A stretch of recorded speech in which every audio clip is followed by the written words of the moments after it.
Welcome to another LuZo review. I'm Sarah with LuZo. Today we have for you the newest in the collector series from LEGO, the Star Wars Snowspeeder. Ta-da! The Star Wars Snowspeeder was released on May the 4th, and we got it as soon as we could, so that we could put it together for the sole reason of showing you what it looks like. Because, you know, we don't care about LEGO at all. The Snowspeeder was first seen on the screen in The Empire Strikes Back. It is a low altitude fighter manned by two people, which we can actually see if we open this up because it's awesome.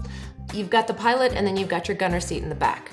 In Empire Strikes Back, when we first see the Snowspeeders, we see Luke Skywalker piloting one with Dak Ralter as his gunner.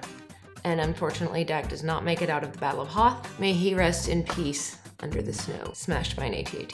The first time LEGO did a Snowspeeder ever was in 2003. It was part of a play set. The following year, LEGO came out with the first collector's series version of the Snowspeeder in 2004. Then we had various versions in play sets. The most recent version in a play set prior to this was 2014. And then we also had the Microfighters series in 2015 where we had a Snowspeeder. And now we have the collector series Snowspeeder.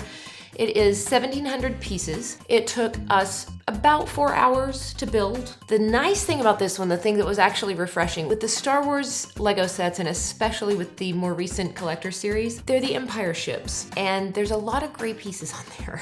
If you're familiar with building any of the LEGO, the larger sets especially, they've got so many colors underneath all the overlay. So it was really nice to have something that wasn't just a whole bunch of gray pieces and trying to figure out which piece is which while you're putting it together. Now let's take a look at some of the really cool stuff about this guy. The stand itself, you can kind of angle it straight or you can turn it sideways so you can actually see the top of the ship while you're displaying it. Of course, with all of the LEGO Collectors series, we have a little plaque that tells you facts about the Snowspeeders. And then we also have two Rebel pilots. Just because I want to, we're gonna call this Luke and we're gonna call this Dak. And I'm going to put them in the Snowspeeder.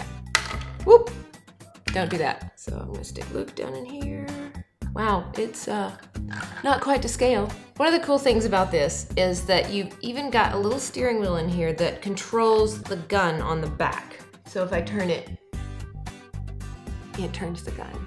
Besides being able to open the cockpit and turn the gun turret, we've got a couple of other cool features and movable parts. We've got the thrusters back here. You can actually rotate the thrusters. That opens up the top and also lower these flaps, which have little struts on them that are actually kind of like they look like little hydraulic struts. They're really cool. And then you would use these for braking and for turning because clearly I know how to fly a Snowspeeder.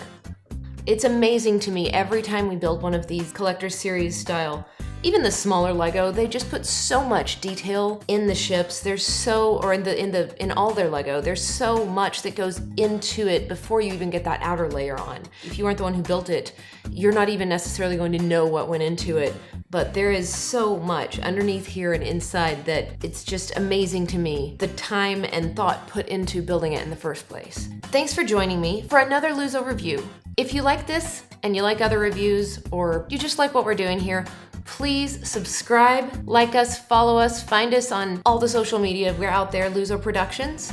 Thanks again for joining us and have a great day.